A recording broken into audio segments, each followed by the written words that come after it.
പത്തനംതിട്ട കുമ്പഴയിൽ അയ്യപ്പ ഭക്തർ സഞ്ചരിച്ചിരുന്ന കാർ അപകടത്തിൽപ്പെട്ടു. പാലത്തിന് മുകളിൽ നിന്ന് കാർ താഴേക്ക് മറിഞ്ഞു.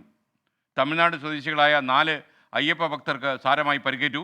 വിവരങ്ങളുമായി ശ്രീജിത്ത് ശ്രീകുമാരൻ ടെലിഫോണിൽ ചേരുന്നു. ഗുഡ് മോർണിംഗ് ശ്രീജിത്ത്, എന്തൊക്കെയാണ് വിവരങ്ങൾ? എപ്പോഴായിരുന്നു ഈ അപകടം ഉണ്ടായത്? ഡ്രൈവർ ഉറങ്ങിയതായിരുന്നോ കാരണം? ശബരിമല ദർശനം കഴിഞ്ഞ് ഇന്നലെയായിരുന്നു അവസാനം. ശബരിമല ദർശനം കഴിഞ്ഞ് മടങ്ങുകയായിരുന്നു ഈ അയ്യപ്പ ഭക്തർ. എന്തായാലും പുലർച്ചയോടുകൂടിയാണ് ഈ കുമ്പഴ ഭാഗത്തേക്ക് കാർ വരുന്നത്.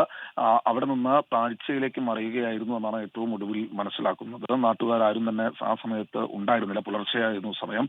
എന്തായാലും സമീപവാസികൾ പിന്നീട് ശബ്ദം കേട്ട് പിന്നീട് വരികയായിരുന്നു. അപ്പോഴാണ് ഇത്തരത്തിൽ 4 പേർ അപകടത്തിൽപ്പെട്ട് കിടക്കുന്നത് കണ്ട്. കുമ്പഴ പാലത്തിന് താഴത്തേക്ക് ഈ കാർ പോയിട്ടുണ്ട്. എന്തായാലും 4 പേരും തമിഴ്നാട് സ്വദേശികളാണ്. സാരമായ പരിക്കുകളുണ്ട്, പക്ഷേ ജീവന് ഭീഷണിയൊന്നുമില്ല എന്നാണ് ഇപ്പോൾ അറിയിച്ചിട്ടുള്ളത്. എന്തായാലും പത്തനംതിട്ട താലൂക്ക് ആശുപത്രിയിലാണ്, ജനറൽ ആശുപത്രിയിലാണ് ഇപ്പോൾ മാറ്റിയിട്ടുള്ളത്. വിദഗ്ധ പരിശോധനയ്ക്കായി, ചികിത്സയ്ക്കായി വേണ്ടി വന്നാൽ അതിൽ 2 പേരെ കോട്ടയം മെഡിക്കൽ കോളേജിലേക്ക് മാറ്റേണ്ടി വരുമെന്ന് അറിയിച്ചിട്ടുണ്ട്. പക്ഷേ ജീവന് ഭീഷണിയൊന്നുമില്ല. പക്ഷേ കാര്യമായ അപകടമായിരുന്നു നടന്നത്. ഭാഗ്യം കൊണ്ടാണ് അവർ രക്ഷപ്പെട്ടതെന്നാണ് നാട്ടുകാർ പറയുന്നത്. ഓക്കെ, ശ്രീജിത്ത് ശ്രീകുമാരാണ് ടെലിഫോണിൽ ചേർന്നത്. 24 അഞ്ചിന്റെ വജ്രത്തിളക്കം.